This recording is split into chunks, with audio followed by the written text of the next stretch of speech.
All right, let's dive right into this.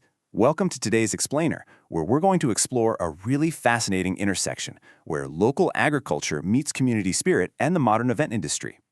Specifically, we're zooming in on the highly authentic artisan Dorset cider scene. We'll be comparing how that rich local culture is genuinely celebrated at grassroots community events versus how it's sometimes packaged and, well, sold to us at commercial touring food festivals. Honestly, it's a brilliant case study for figuring out what we're actually paying for when you buy a ticket to a food and drink event. So here is how we're going to break this down today. First up, the art of Dorset cider. Then we'll look at the grassroots festival experience. After that, we'll examine the commercial festival trap. And finally, seeking authentic experiences. Section 1. The art of Dorset cider, focusing on craftsmanship and heritage. Now, to really appreciate a local food festival, you have to look at it through the eyes of an expert cider maker. Because to them, true artisan cider doesn't just roll off an assembly line. It demands uncompromising dedication and a really deep, almost personal connection to the land. Take this process called keeving, for example. This brilliantly illustrates what we're talking about. It's a highly traditional, very rarely practiced method where you actually remove natural yeast and nutrients right before fermentation.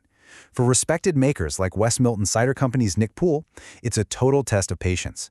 It relies entirely on natural sugars to yield this beautiful, champagne-style sparkle and a nutty, caramel background.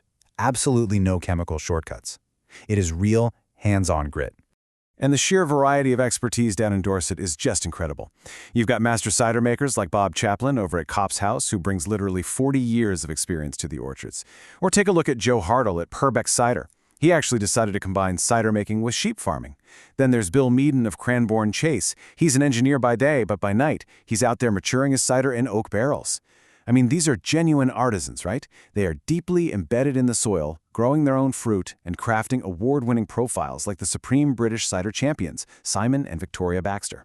But, any master cider maker will tell you straight up, you just cannot craft a masterpiece without the right raw materials. They rely heavily on traditional heritage apple varieties. So forget your standard everyday supermarket apples. We are talking about incredibly specific, highly cultivated varieties. Things like Dabinet, Yarlington Mill, Sweet Coppin, Chisel Jersey, Porter's Perfection, and Harry Masters Jersey. These complex, sweet, bittersweet, and sharp fruits, they are the absolute necessary foundation for the dry and sweet ciders produced by these dedicated locals. Moving right along to Section 2, the Grassroots Festival Experience, highlighting community and celebration. So, where do these rich, locally crafted products really come to life? Let's take a look at the Lyme Regis Sausage and Cider Festival. Held every July, this is not just some generic party manufactured by an outside corporate promotions company. No, it is a vital, grassroots fundraising event held right at the Davy Fort football ground. Its whole purpose is to support the town's local football club, the Seasiders. The entire infrastructure of the event is built on the back of community support, heavily backed by local sponsors like Lyme Bay Butchers. It's essentially the community coming together to support itself. And because the ultimate goal here is community fundraising, getting in is incredibly accessible. We're talking just £5 to £7 for a standard adult ticket. This highly accessible fee basically throws the gates wide open for the entire town to come out and enjoy over 20 local ciders alongside some sizzling sausages and live entertainment. And the vibe? It's completely tailored to that local audience. You've got live music from high-energy tribute acts like That Britpop Band and the 80s party band Riviera Dogs. They focus on sustainability, seamlessly including eco-friendly reusable festival cups right in the ticket price. It's super family-friendly too. Kids under 5 get in for free. Plus, they coordinate brilliantly with local infrastructure by offering a park and ride from Charmouth Road to manage traffic. It's an event carefully designed to harmonize with the town rather than overwhelm it. Now, on to Section 3, the commercial festival trap, looking at high costs and frustration. Now, what's really interesting here is when we impartially contrast this with a totally different model. Take a look at some consumer discussions regarding a touring festival in Norwich. The starkest difference right off the bat is the base entry cost. One user reported paying £45.90 for just 2 tickets. And crucially, that fee did not include any samples or a drink. Once inside, consumers found that pints were roughly £6 each and basic hot dogs were £7. As you might guess, consumer reaction to this model is pretty telling. Just listen to this quote from one completely exasperated attendee. They wrote, "It's a bunch of lads with a white van and some booze in it going from city to city. Bet they make a killing. Endless mugs keep going to these things." This really highlights a massive perception problem. Instead of viewing the event organizers as pillars of the community, attendees see a profit-driven touring entity that just parachutes into a city to extract revenue.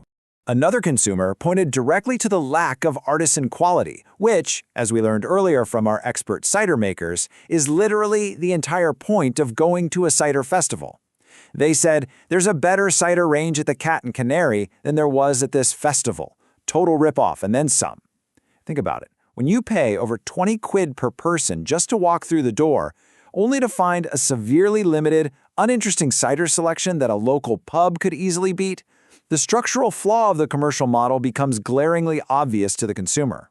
So when we put these two models side by side, the differences are night and day. On one side, we have the Lime Regis model. Grassroots fundraising, highly accessible £5 to £7 entry fees, local sponsors, and a rich variety of genuine artisan ciders. On the other side, the touring model. Profit-driven tours with £20 plus entry fees per person, standard food at premium prices, and a limited cider range that definitely doesn't highlight local craftsmanship.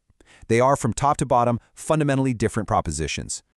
Which brings us to our final section, Section 4, Seeking Authentic Experiences, a Consumer Guide.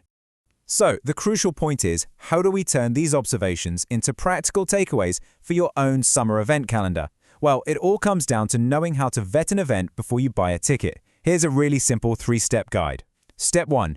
Check the ticket prices and what is actually included. Are you getting a reusable cup and a drink, or just the right to walk into a field?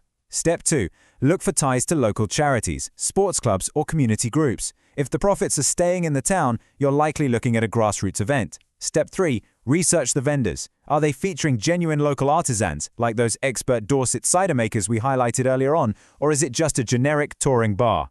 Which leaves us with this final, really important thought to consider before you book your next weekend outing. When you look at an advertisement for a local food and drink festival, ask yourself, are you paying to support local craftsmanship and community, or are you just paying for the opportunity to spend more money? I highly encourage you to take a closer look at your own local summer festivals. Seek out those passionate artisan makers and go enjoy the true taste of your local culture. Thanks so much for learning with me today on this explainer, and I'll chat you on the next one.